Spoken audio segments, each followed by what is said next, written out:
இப்போ அதிமுக ஒரு பக்கம் வேட்பாளர் பட்டியலில் முதற்கட்டமாக வெளியிட்டிருக்காங்க. தேச பட்டியலாக யார் யாரெல்லாம் இருக்காங்க அப்படின்னு சொல்லப்படுது. அஃபிஷியலாக தேர்தல் பணிமனை அமைக்காமல் தன்னுடைய அலுவலகத்திலிருந்து வேலை பார்க்கக்கூடியவங்களுடைய பட்டியல் ரொம்ப பெருசு. கொங்கு மண்டலத்தை பொறுத்த வரைக்கும் அதிமுகவுடைய கோட்டை அப்படின்னு சொல்லப்படக்கூடிய இடம் உத்தேச பட்டியலில் ஏறக்குறைய அவங்க வந்து விஜய் ஃபேக்டர் சிறுபான்மையினர் ஓட்டை பிடிச்சா திமுக பெறக்கூடிய வாக்கும் அதிமுக பெறக்கூடிய வாக்கும் நூல் நிலையில் அதிமுக ஜெயிச்சிரும். எஸ்எஸ் நியூஸ் நேயர்களுக்கு வணக்கம். அரசியலில் பேசப்படாத பக்கங்கள் தொடர்பாக தான் என்று நாம் பேசவிருக்கிறோம்.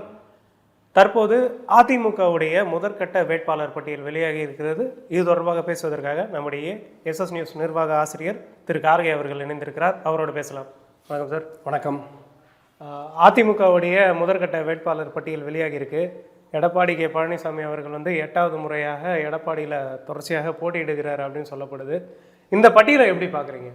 இந்த பட்டியலை பொறுத்த வரைக்கும் முதல்ல அதிமுக 169 இடங்கள் அப்படின்றதும் கூட்டணி கட்சிகளுக்கான தொகுதிகள் அப்படின்றதும் கடகடன்னு அனௌன்ஸ் பண்ணிட்டாங்க. இப்போது வரை திமுக கூட்டணியில் வந்து சிறு கட்சிகளுக்கான இடஒதுக்கீடு எந்த தொகுதி அப்படின்றத ஐடென்டிஃபை பண்ணுறது இதிலெல்லாம் குழப்பமும் சிக்கலும் இருக்குது அப்படின்னு தான் அதிமுக பொதுச் செயலாளர் குற்றச்சாட்டுகளை முன் வச்சுருக்காரு. அவர் தேர்தல் பிரச்சாரத்துக்கே போய் சொல்ல ஆரம்பிச்சிட்டாரு, தேமுதிக பார்த்தீங்களா அங்கீகரிக்கப்படாத கட்சி, அவங்களுக்கு 10 அங்கீகரிக்கப்பட்ட கட்சி கேட்டு அப்படின்னு சொல்ல ஆரம்பிச்சிட்டாரு. அதிமுக கூட்டணியை விமர்சிச்சுட்டு இருந்த சூழலில் அவர் வந்து ஒருபடி மேலே போய் தொகுதிகளுடைய பட்டியலை வெளியிட்டு அதில் வேட்பாளருடைய முதல் பட்டியலை வெளியிட்டார், தேர்தல் வாக்குறுதிகளை வெளியிட்டார். அந்த இப்போ 23 பேர் பார்த்தோம் அப்படின்னா அந்தந்த மாவட்டங்களில் கோலோச்சக்கூடிய அல்ல அந்த தொகுதிக்கு இவங்க தான் அடையாளம் அப்படின்னு சொல்லப்படக்கூடியவங்க. அதில் எல்லாருமே அமைச்சர்கள் 2 பேரை தவிர அப்படின்னு நம்ம பார்க்கணும். ஒருத்தர் வந்து திரு தாமரை ராஜேந்திரன் அவர்கள், அவர் வந்து கொறடா அப்படின்னு பார்க்குறோம். திரு ராஜன் செல்லப்பா அவர்கள். ஸோ இவங்கெல்லாம் வந்து அவங்களுடைய போர்ட்ஃபோலியோ பெருசாக இருந்தாலும் கூட அவங்க அமைச்சர் இல்லை அப்படின்ற ஒரு விஷயம். இதை தாண்டி இந்த தொகுதிகளில் கூட்டணி கட்சிகள் கேட்டாலும் கூட இவர்களுடைய தனி செல்வாக்கு காரணமாக கொடுக்க முடியாது அப்படின்னு மறுக்கப்பட்ட இடங்கள் இது எல்லாமே. ஸோ அதனால் எந்தவித குழப்பமும் சிக்கலும் இல்லாத முதல் கட்டம் வெளிவந்திருக்கிறது அப்படின்னு நம்ம பார்க்கணும். அதில் ரொம்ப குறிப்பிட வேண்டிய ஒரு விஷயம் அப்படின்னா தொகுதி மாறிய அமைச்சர்கள். இப்போ இந்த தொகுதிக்கு இவர் தான் ஜாம்பவான் அப்படின்னு இருக்கும். இப்போ நத்தம் விஸ்வநாதன் அப்படின்னு அந்த பேரே வந்து அவங்களோட இணைந்தெல்லாம் இருக்கும். ஸோ அவரே ஆத்தூரில் போட்டிக்கிட்டார் அப்படின்றதெல்லாம் கூட வரலாறு இருக்கிறது. அப்படி ஒரு 2 பேர் வந்து வேறு தொகுதிகளுக்கு மாறுறாங்க. அதுக்கு காரணம் அப்படின்றது அவங்க கடந்த தேர்தலில் நூலிலையில் இழந்த வெற்றி வாய்ப்பு அப்படின்ற விஷயங்கள் சொல்லப்படுது. ஒன்று, தற்போதைய எம்பி திரு சிவி சண்முகம், அவர் விழுப்புரம் தொகுதியிலிருந்து மயிலம் தொகுதிக்கு மாறுறாரு. இன்னொன்று திரு கேடி ராஜேந்திர பாலாஜி, அவரை பொறுத்த வரைக்கும் அவர் விருதுநகரில் இருந்து இப்போ சிவகாசி தொகுதிக்கு மாறுறார். ஸோ இதுக்கான காரணம் அப்படின்னா ரொம்ப காரணம் தேவையில்லை.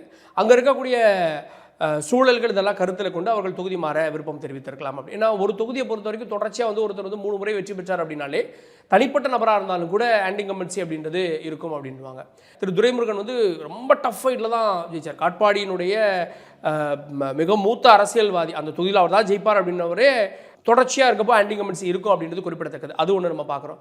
அதே மாதிரி திமுகலாம் சொன்னோம் அப்படின்னா பல பேர் இருக்காங்க. திரு சக்கரபாணி உள்ளவங்களாம் சொல்லுவாங்க 7 முறைக்கு மேலே அவர் இருக்காங்க அப்படின்னு. ஸோ அதெல்லாம் கருத்தில் கொண்டு தான் இந்த 2 தொகுதிகள் மாற்றி கொடுக்கப்பட்டிருக்கு அப்படின்னு நம்ம பார்க்குறோம். இப்போ அதிமுக ஒரு பக்கம் வேட்பாளர் பட்டியலில் முதற்கட்டமாக வெளியிட்டிருக்காங்க.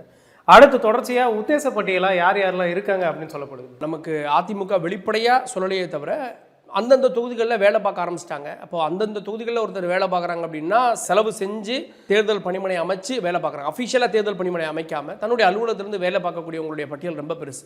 ஸோ அது வந்து நமக்கு வந்து ஒரு 2 மண்டலத்துடைய தகவல்கள் கிடச்சிருக்கு. இன்னும் வந்து நம்ம தொடர்ச்சியாக அதை வந்து வெளியிட போகிறோம், எந்தெந்த மண்டலங்களில் யாரெல்லாம் வந்து போட்டியிட போகிறாங்க அப்படின்னு. ஏன்னா இவங்கெல்லாம் ஆல்ரெடி வேலை பார்க்கக்கூடியவங்க. சில இடங்களில் 2 பேர் இருக்காங்க. 2 பேரில் யாருக்கு அப்படின்ற போட்டி கடைசி வரைக்கும் போயிட்டு அது வந்து அதிமுக பொதுச் செயலாளருடைய கண்ட்ரோலுக்கு உட்பட்டது. கடைசி நேரத்தில் அவர் முடிவெடுப்பார் அப்படின்றத நம்ம பார்க்குறோம். நம்ம இதில் கொங்கு மண்டலத்தை நம்ம பார்க்கணும். கொங்கு மண்டலத்தை பொறுத்த வரைக்கும் அதிமுகவுடைய கோட்டை அப்படின்னு சொல்லப்படக்கூடிய இடம். இந்த இடத்துல யாரெல்லாம் உத்தேச பட்டியலில் வராங்க அப்படின்றத நம்ம பார்க்குறோம். உத்தேச பட்டியலில் ஏறக்குறைய அவங்க வந்து தேர்தல் வேலை பார்த்துட்டு இருக்காங்க. இவங்களுக்கு தான் சீட் கிடைக்குன்றது கட்சியினருக்கு தெரியும், பொதுமக்களுக்கு சொல்லணும் அப்படின்றதுக்காக நம்ம வால்பாறையிலிருந்து ஆரம்பிக்கலாம். வால்பாறை வந்து தொகுதி காலியாக இருக்குது. அந்த சட்டமன்ற உறுப்பினர் இறந்துட்டார் அப்படின்னு அடிப்படையில். ஸோ அது ஆக்சுவலாக வந்து இப்போது சட்டமன்ற தேர்தல் வரலைன்னா அது இடைத்தேர்தல் வந்திருக்க வேண்டிய ஒரு இடம். அங்கே வந்து பார்த்திங்க அப்படின்னா கஸ்தூரி வாசு அப்படின்னு முன்னாள் சட்டமன்ற உறுப்பினருக்கான வாய்ப்பு பிரகாசமாக இருக்குது அப்படின்றாங்க. அப்படி அடுத்தது பார்த்திங்க அப்படின்னா கோவை தெற்கு தொகுதி. கோவை தெற்கு அப்படின்னாலே வானதி சீனிவாசன் அப்படின்னு இருக்குது. ஆனால் அந்த வானதி சீனிவாசனுக்காக தொகுதியை விட்டு கொடுத்தவர் பார்த்திங்க அப்படின்னா அம்மன் அர்ஜுனன். அவர் கோவை தெற்குல இருந்து அப்புறம் கோவை வடக்குக்கு போனார். இப்போ இவங்க கோவை வடக்குக்கு யாருக்காக கேட்டிருக்காங்க? வானதிக்காக கேட்டிருக்காங்க. அப்போ இவர் தன்னுடைய பழைய தொகுதிக்கு வராரு அம்மன் அர்ஜுனன். இன்னொன்று வந்து அவர் இபிஎஸோடைய நெருக்கமாக இருக்கக்கூடியவர், வேலுமணி அவர்களுடைய நம்பிக்கை பெற்றவராக இருக்கக்கூடியவர். உடுமலை தொகுதி உடுமலை தொகுதியை பொறுத்த வரைக்கும் அங்கே முன்னாள் அமைச்சர் திரு உடுமலை ராதாகிருஷ்ணன் அவர்களுக்கு ஏறக்குறைய தொகுதி உறுதியாக இருக்குது அப்படின்றாங்க. சிங்காநல்லூரை பொறுத்த வரைக்கும் ஜெயராமன் அவர்கள். ஸோ சிங்காநல்லூர் ஜெயராமன் வந்து பார்த்திங்க அப்படின்னா சிங்காநல்லூரில் கடந்த முறை வந்து இந்த திமுகவுடைய கொங்கு மண்டலத்துடைய ஒரு எம்எல்ஏவாக இருந்தவர் வந்து கார்த்தி. அந்த கார்த்திக்கே தோல்வி அடைந்தார். அப்போ வந்து மக்கள் நீதி மையம் எல்லாம் உள்ளே வந்ததால் ஓட்டு பிரிஞ்சு தோல்வி அடைந்தார். அதுக்கு காரணம் திரு ஜெயராமன். திரும்ப அவர் அதே தொகுதியில் நிற்கிறாரு அப்படின்னு குறிப்பிடத்தக்கது. ஆக்சுவலி இந்த இடங்களெல்லாம் கூட யோசித்து பாஜக காய் நகர்த்தியிருக்கு. அதாவது சிங்காநல்லூரில் இவர் நிற்க வைக்கலாம் அப்படின்லாம். அடுத்து மேட்டுப்பாளையத்தை பொறுத்த வரைக்கும் எம்எல்ஏ ஏகேஎஸ் செல்வராஜ், கவுண்டம்பாளையத்தை பொறுத்த வரைக்கும் அருண்குமார் எம்எல்ஏ. ஸோ இங்கெல்லாம் பார்த்தீங்கன்னா இருக்கக்கூடிய எம்எல்ஏ அவங்களுடைய செயல்பாடுகளை வச்சு அவங்களுக்கு சீட் ஏறக்குறைய உறுதியாயிடுச்சு அப்படின்றாங்க. கொங்கு மண்டலத்துடைய மற்ற பகுதிகளை பார்க்கணும். பல்லடத்தை பொறுத்த வரைக்கும் திரு யூஎஸ் பழனிசாமி தான் வேட்பாளர் அப்படின்னு உள்ளுக்குள்ளே அறிவிக்கப்பட்டதாகவும் அவங்க தான் வேலை பார்க்குறதாகவும் சொல்கிறாங்க. இவர் யார் அப்படின்னா இவர் எம்எல்ஏவோ முன்னாள் எம்எல்ஏவோ இல்லை, இவர் வந்து பொங்கலூர் மேற்கு ஒன்றியத்துடைய செயலாளர் அப்படின்றாங்க. ஸோ அதிமுக ஒரு பாணி இருக்கும், திடீர்னு ஒரு ஒன்றிய செயலாளருக்கு கொடுப்பாங்க, அந்த மாதிரியான ஒரு பாணியில் இவங்கெல்லாம் கொடுக்கப்படுறாங்க. அப்படின்னு அதே மாதிரி இன்னொரு இடத்துல ஒரு ஒன்றிய செயலாளர் பக்கத்தில் வர்றார், காங்கேயம் ஒன்றிய செயலாளர் சொல்கிறாங்க NSN நடராஜன் அப்படின்றாங்க. காங்கேயத்தில் அவருக்கு வாய்ப்பு இருக்குது. அவர் ஒருவேளை கிடைக்கல அப்படின்னா திரு AS ராமலிங்கத்துக்கு வாய்ப்பு இருக்குது அப்படின்னா. இது ஏன்னா இவங்க ரெண்டு பேருமே களத்தில் வேலை பார்க்க ஆரம்பிச்சிட்டாங்க அப்படின்ற தகவல்களை சொல்கிறாங்க. சூலூரை பொறுத்த வரைக்கும் எம்எல்ஏ VP கந்தசாமி அவர் தான் வேட்பாளர் அப்படின்னு அவர் வேலை பார்த்துட்டு இருக்காரு அப்படின்ற விஷயங்களை சொல்கிறாங்க. திருப்பூர் வடக்கை பொறுத்த வரைக்கும் 2 பேருக்கு இடையில் போட்டி இருக்குது அப்படின்றாங்க. திரு MSM ஆனந்தன் அவர்களை சொல்கிறாங்க. ஆனந்தன் அவர்கள் நிற்கலை அப்படின்னு சொன்னதாகவும் கூட, ஏன்னா ஒரு முன்னாள் அமைச்சரும் கூட. ஆனந்தன் இல்லை அப்படின்னா திருப்பூர் சிவசாமி அவர்கள் நிற்பதற்கான வாய்ப்பு இருக்குது அப்படின்றது நமக்கு கிடைச்சிருக்க பட்டியலில் இருக்கக்கூடிய தகவல். தாராபுரத்தை பொறுத்த வரைக்கும் டிஸ்ட்ரிக்ட் முன்னாள் சேர்மனாக இருந்த சத்யபாமா பொன்னுசாமிக்கு வாய்ப்பு பிரகாசமாக இருக்குது அப்படின்ற விஷயங்களையும் சொல்கிறாங்க. பவானி சாகரை பொறுத்த வரைக்கும் சிட்டிங் எம்எல்ஏ பண்ணாரி அவர்களுக்கே மீண்டும் வாய்ப்பு அப்படின்ற தகவல்களையும் நமக்கு வந்து சொல்லியிருக்காங்க. அந்தியூரில் பார்த்திங்க அப்படின்னா அந்தியூரில் ஒரு 2 பேருக்கு இடையிலான போட்டியாக இருக்குது. OMR ராஜா அப்புறம் SS ரமணிதரன் அப்படின்னு 2 பேருக்கு இடையில் ஒரு போட்டியை பதிவு பண்ணுறாங்க. பெருந்துறையை பொறுத்த வரைக்கும் திரு ஜெயக்குமார் அவர்கள் எம்எல்ஏ, அவருக்கு வாய்ப்பு இருக்குது அப்படின்ற விஷயங்களும் பதிவு பண்ணுறாங்க. ஈரோடு கிழக்கை பொறுத்த வரைக்கும் திரு KV ராமலிங்கம், பெரியார் நகர் மனோகரன் அப்படின்னு 2 பேர் சொல்கிறாங்க. KV ராமலிங்கம் முன்பு பதவிகளில் இருந்தவர் அப்படின்றது குறிப்பிடத்தக்கது. இதுதான் கொங்கு மண்டலத்துடைய நிலவரம். இப்போ கொங்கு மண்டலத்தை தாண்டி இன்னொரு மண்டலத்தையும் நம்ம பேச போகிறோம். அந்த கொங்கு மண்டலத்திலேயே கூட்டணி கட்சிகளுக்கான விஷயங்களையும் நம்ம பேசணும். கொங்கு மண்டலம் அப்படின்னா அதிமுகவோட சேர்ந்து இப்போ பாஜகவில் இப்போ என்ன நடக்குது? இப்போ கடந்த முறை வந்து பாஜக அதிமுகவோட கூட்டணியை சேர்ந்து ஒரு 4 சீட்டுகளை வந்து ஜெயிச்சிருந்தாங்க. இந்த முறை வந்து பாஜக எந்தெந்த இடத்துல போட்டியிட வாய்ப்புகள் இருக்குது? இப்போ இந்த கொங்கு மண்டலத்தை பொறுத்த வரைக்குமே பாஜக ஒரு கணக்கோட தான் இருக்குது. ஏன்னா வானதி சீனிவாசன் தொகுதி மாறுறாங்க அப்படின்றது ஒன்று. ஸோ அவருக்காக தான் அந்த தொகுதி அப்படின்றது. 2வது அவினாசி தொகுதி கொடுக்கப்படலை அப்படின்றப்போ அவினாசி தொகுதியை பொறுத்த வரைக்கும் திரு எல் முருகன் அவர்கள் நிற்பதுக்கு தான் தொகுதி கேட்டு வாங்கப்பட்டிருக்கு அப்படின்னு மத்திய இணையமைச்சர் அவர்களுக்காக கேட்டு வாங்கப்பட்டிருக்கு அப்படின்னு. மடத்துக்குளம் வந்து அமமுகவுக்கு போயிடுச்சு. ஸோ மடத்துக்குளத்தில் அமமுகவில் ஏறக்குறைய அங்கேயும் திரு சண்முகவேல் அப்படின்றவருக்கு தான் வாய்ப்பு இருக்குது அப்படின்ற விஷயங்களை சொல்கிறாங்க. இந்த கொங்கு மண்டலம் அப்படின்னாலே அண்ணாமலை நிற்கலையா அப்படின்ற ஒரு கேள்வியும் இருக்குது. அண்ணாமலை நிற்கலையானா அண்ணாமலை நிற்கணும் அப்படின்னு வானதி சீனிவாசன் சொல்கிறாங்க. அண்ணாமலைக்கு தொகுதி கேட்காம இருந்திருப்பாங்களா? கேட்டிருக்காங்க. அண்ணாமலைக்காக ஒரு 2 தொகுதி தேர்வு பண்ணி கேட்டதாகவும், அதில் சிங்காநல்லூர், கிணத்துக்கடவு இந்த 2 தொகுதியை கேட்டதாகவும், அதை வந்து அதிமுக வந்து அந்த தொகுதிகள் வந்து கொடுக்கல, ஏன்னா அது அவங்களுடைய ஸ்ட்ராங்காக இருக்கக்கூடிய தொகுதின்றதால கொடுக்கல அப்படின்றாங்க. ஆனால் இப்போ வந்து அண்ணாமலை வேறு தொகுதிகளில் நிற்பதற்கான பரிசீலனை இருக்குது அப்படின்ற விஷயங்களையும் கூட பதிவு பண்ணுறாங்க. ஏன் கடந்த முறை அரவக்குறிச்சியில் போட்டிகிட்டு இருந்தார், ஒருவேளை இந்த முறை வந்து அந்த பகுதியில் எங்கேயும் போட்டியிட வாய்ப்பு இருக்கா? இல்லை, அவர் வந்து கோவையினுடைய முகமாக இன்றைக்கி மாறிட்டார். கொங்கு மண்டலத்தில் வந்து கோவையில் அவர் பெற்ற நம்பர்ஸ் அப்படின்றதும் பெருசு. ஸோ அதனால் மொடக்குறிச்சியில் கூட அவர் நிற்பதற்கான வாய்ப்புகள் இருக்குது அப்படின்றாங்க. ஸோ அவர் பாஜக வெற்றி பெற்ற தொகுதி அப்படின்றதால மொடக்குறிச்சியில் நிற்பதற்கான வாய்ப்பு இப்பையும் இருக்குது அப்படின்ற விஷயங்களை பதிவு பண்ணுறாங்க. இன்னொன்று கவனிச்சிங்களா, நேற்று அதிமுக மட்டும் வேட்பாளர் பட்டியல் வெளியில, பாஜகவும் வேட்பாளர் பட்டியல் வெளியிட்டிருக்கு, அறிவிக்கப்படாத வேட்பாளர் பட்டியல். கிட்டத்தட்ட EPS அவர்கள் வந்து மயிலாப்பூரில் பிரச்சாரத்தை தொடங்கியிருந்தப்ப தமிழிசை சவுந்தரராஜன் அவர்கள் வந்து EPSோட இருந்தாங்க. அறிவிக்கப்படாத ஒரு வேட்பாளராக அவர் வந்து அந்த இடத்துல வந்து பதிவு செஞ்சுருக்கார். அவர் அறிவிக்கப்படாதன்னு தாண்டி இந்த தொகுதியை வந்து யாருக்கு கேட்குறீங்கன்னு கேட்டு, ஏன்னா இந்த மைக்ரோ மேனேஜ்மெண்ட்டு அதிமுகவும் பண்ணியிருக்கு. இப்போது இவங்க சீட்டை வாங்கிட்டு என்ன பண்ணுவாங்க அப்படின்னா யாராவது நிப்பாட்டுவாங்க. காங்கிரஸ் பல முறை இதை பண்ணியிருக்கு. சீட்டை வாங்கிட்டு அதுக்கப்புறமா வந்து இந்த சீட்டில் யார் நிற்கிறதுன்னு தேர்வு பண்ணி வேறு தொகுதிகளிலிருந்து ஆளை கூட்டு வந்து நிப்பாட்டுவாங்க. அது பல வரலாறுகள் நடந்திருக்கு. இப்போது 2019 தேர்தலில், நாடாளுமன்ற தேர்தலில் தமிழ்நாட்டில் எல்லா தொகுதிகள்லையும் திமுக கூட்டணி ஜெயிக்கிறப்போ ஏன் தேனியில் தொகுதுன்னா தேனிக்காரர் யாரையும் நிப்பாட்டலை, தேனியில் நின்னவங்களையோ தேனி காங்கிரஸ்காரரையோ நிப்பாட்டலை, திரு EVK இளங்கோவனை கூட்டு போய் நிப்பாட்டுறாங்க. ஸோ இது மாதிரி பல தொகுதிகளில் தொகுதி மாதிரி நிப்பாட்டிருக்காங்க. அப்படின்றப்போ அதை திமுக என்ன பண்ணுறாங்கன்னா, அடுத்த தேர்தலில் நீங்கள் வேட்பாளர் யாருன்றதை சொல்லுங்கன்னாங்க. அது அதிமுகவும் பார்த்தீங்கன்னா வேட்பாளர் யாருன்றதை வச்சு தான் அந்த இடங்களையே அலர்ட் பண்ணுறாங்க. அந்த அடிப்படையில் மயிலாப்பூரில் வந்து டாக்டர் தமிழிசைக்கான வாய்ப்பாக இருக்குது. ஏன்னா வந்து அவங்க வந்து நாடாளுமன்ற தேர்தலாம் தூத்துக்குடிக்கு போயிடுவாங்க. அப்படி இருக்கப்போ தான் வந்து அவர் வந்து இந்த முறை வந்து தென் சென்னையை தேர்வு பண்ணி நின்னார் நாடாளுமன்ற தேர்தல் நம்ம பார்த்தோம். அவர் வந்து பெற்ற கணிசமான வாக்கள் 2வது இடம்லாம் நினைக்கல. ஸோ அப்போ வந்து மயிலாப்பூரில் பாஜகவுக்கு ஒரு ஹோல்டு இருக்குது, அதை வந்து இந்த வின்னிங் ஃபேக்டரில் கொண்டு வரலாம் அப்படின்றதுக்காக. இன்னொன்று சொல்கிறாங்க, டி நகர், வேளச்சேரி, மயிலாப்பூர் இந்த 3ல் ஏதாவது ஒன்று சூஸ் பண்ணுங்க அப்படின்ற மாதிரி வந்ததாகவும், அதுக்கப்புறம் மயிலாப்பூர் சூஸ் பண்ணதாகவும் சொல்கிறாங்க. அதனால தான் வந்து டாக்டர் தமிழிசை சவுந்தரராஜன் அறிவிக்கப்படாத வேட்பாளராக, ஆனால் அவர்தான் வேட்பாளர் இது பிரச்சாரத்தையே முடிச்சிட்டாரு. துறைமுகம் தொகுதியை பொறுத்த வரைக்கும் பார்த்தீங்க அப்படின்னா எப்பயுமே யார் நிற்பார் அப்படின்னா வினோஜ் வி செல்வம் நிற்பார். அந்த தொகுதியில் இருக்கக்கூடிய கடுமையான போட்டி இதெல்லாம், ஏன்னா அங்கே வந்து பார்த்தீங்க அப்படின்னா திரு சேகர் பாபு உள்ளிட்டவங்களாம் இருக்காங்கன்றப்போ அந்த தொகுதியை பொறுத்த வரைக்கும் இந்த முறை அதிமுகவே டைரெக்டாக நிற்கலாம் அப்படின்ற விஷயத்துக்காக களமிறங்கி இருக்கின்றாங்க. அதில் ஒரு சர்ப்ரைஸ் என்ன அப்படின்னா, பெரம்பூர் தொகுதியை என் கூட்டணி கொடுத்தாங்க, விஜய் நிற்க போகிறார் அப்படின்னா இவங்களே இருக்கணும் அப்படின்ற ஒரு கேள்வியும் இருக்குங்க.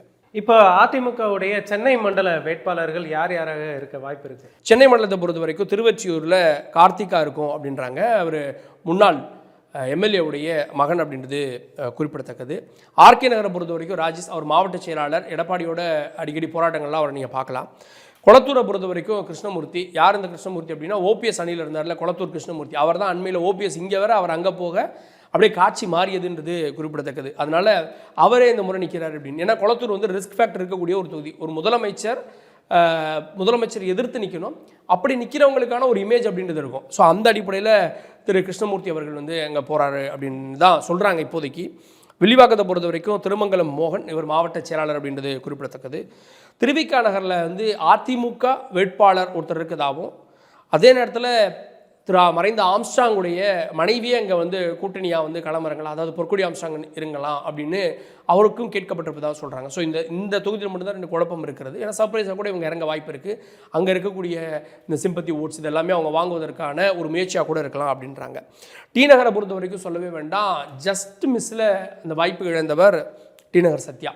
அவருக்கு இந்த முறை மீண்டும் வாய்ப்பு அப்படின்றது உறுதியாக, ஏன்னா இந்த தொகுதியை வந்து பாஜக கேட்டதாகவும் அந்த தொகுதி இல்லை அப்படின்னு ஃப்ரம் த பிகினிங்லேருந்து அதிமுக மறுத்துட்டதாக தான் சொல்கிறாங்க. ஸோ அதனால் சத்யா தான் இந்த முறை நிற்பதற்கான வாய்ப்பு இருக்குது. எதிர்த்தரப்பில் பலரும் வந்து திமுக கிட்டத்தட்ட 3 பேருக்கு மேலே போட்டியில் இருக்காங்க அப்படின்றாங்க. 4 பேர் வரைக்கும் இருக்காங்க. நம்ம திமுக பட்டியலில் பேசுகிறப்போ பேசலாம்.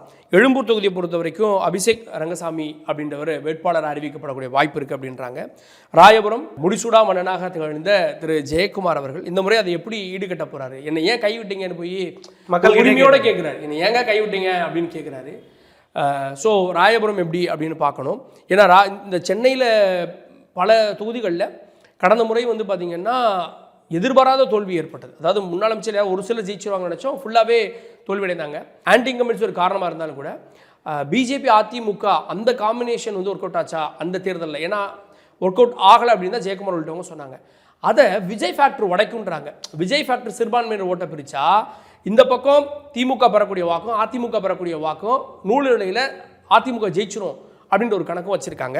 துறைமுகத்தை பொறுத்த வரைக்கும் பாலகங்கா இறங்குவார் அப்படின்றாங்க, முன்னாள் எம்பி, சென்னையில் அறிமுகமானவர். சேப்பாக்கத்தை பொறுத்த வரைக்கும் ஆதி ராஜாராம் அப்படின்றது பார்க்குறோம். அவரும் வந்து பார்த்திங்கன்னா துணை முதலமைச்சரை எதிர்த்து களமிறங்க போகிறாரு அப்படின்றது இப்போது பேசப்பட்டு வரக்கூடிய விஷயம். வேளச்சேரி பல போட்டி இருந்தாலும் கூட முன்னாள் எம்எல்ஏ அசோக் தான் மீண்டும் இருக்கார். வேளச்சேரியை பொறுத்த வரைக்கும் அசோக். 1000 விளக்கு முன்னாள் அமைச்சர் வளர்மதி அவர்கள். அண்ணா நகரை பொறுத்த வரைக்கும் கோகுல இந்திரா அப்படின்னு சொல்கிறாங்க. விருகம்பாக்கத்தை பொறுத்த வரைக்கும் விருகை ரவி அப்படின்றதான் இப்போதைக்கு இவங்கெல்லாம் வேலை பார்க்குறாங்க. கட்சியினருக்கு தெரிந்த விஷயம். இது வந்து வேட்பாளர் பட்டியல் வெளியிடப்ப பாருங்கள், இதில் வந்து 1-2 வேணால் மாறலாம், மேக்ஸிமம் இதே தான் இருக்கும் அப்படின்றது நமக்கு எக்ஸ்க்ளூசிவாக கிடச்சிருக்கக்கூடிய தகவலாக இருக்குது. இன்னும் நிறைய விஷயங்கள் இது பற்றியும் இருக்குது. ஸோ இப்போ அடுத்தடுத்த பட்டியல் வந்து தொடர்ச்சியாக வெளியாக வாய்ப்பு இருக்கா? எப்போ வெளியாகும் அடுத்தடுத்த பட்டியல்? நம்ம வந்து இந்த பட்டியல் வந்து ஏற்கனவே எடப்பாடியை தயார் பண்ணி வச்சிருந்ததுலேருந்து நமக்கு கிடைத்த தகவல்கள். நம்ம இந்த பட்டியலை சொல்கிறோம் கூட அவர் கூட பட்டியலை வெளியிட வாய்ப்பு இருக்கிறது. முடிஞ்சளவு நம்மளும் இந்த பட்டியல்களை அடுத்தடுத்து மண்டல வாரியாக நம்ம கொடுக்கலாம். அடுத்து திமுகவுடைய வேட்பாளர் பட்டியல் யாரெல்லாம் இருக்காங்க அப்படின்ற விஷயங்களை கூட நம்ம பதிவு பண்ணலாம். ஏன்னா அது ஒரே நாளில் சொல்லிடக்கூடாதுல, கூட்டணி கட்சிகள் யார் எல்லா வேட்பாளர்களையும் நம்ம தொடர்ந்து பதிவு பண்ணலாம். இப்போ அடுத்த கட்டமாக வந்து தாவேகாவோட வேட்பாளர் பட்டியல் வெளியாக வாய்ப்பு இருக்குது. விஜய் அறிவிக்க போகிறாரு அப்படின்னு சொல்லி செய்திகள் வெளியாகி இருக்குது. அடுத்து தாவேக்காவோட வேட்பாளர்கள் பட்டியலோட தாவேக்கா வேட்பாளர் பட்டியல் நம்ம சொல்லணுமா என்ன? சென்னையை பொறுத்த வரைக்கும் சொல்லியாச்சு. பெரம்பூரில் விஜய் நிற்க போறாரு, வில்லிவாக்கத்தில் ஆதவர்ஜன் நிற்க போறாரு, எழும்பூரில் ராஜ்மோகன் நிற்க போறாரு அப்படின்னு யாருக்குரிய அவங்க பேசின விஷயங்கள் தான் அவங்களாம் வேலை பார்த்துட்டு இருக்காங்க. ஆனால் விஜய் வேட்பாளர் பட்டியலை இப்போ தயார் பண்ணிட்டார். கூட்டணிலாம் இல்லை அப்படின்னு தெரிஞ்சதுமே வேட்பாளர் பட்டியலை விஜய் இல்லை, ஆனந்த் தயாரிச்சிட்டாரு. அப்ரூவலுக்காக வெயிட்டிங். அப்ரூவல் கொடுத்தோடனே எப்போ வேணால் வெளியாகலாம். அதை நம்ம அடுத்த தொகுப்பில் டிஸ்கஸ் பண்ணலாம். தொடர்ந்து அரசியலில் பேசப்படாத பக்கங்களை நாம் தொடர்ச்சியாக பேசலாம். மீண்டும் மற்றும் ஒரு நிகழ்ச்சியில் சந்திக்கலாம். நன்றி, வணக்கம்.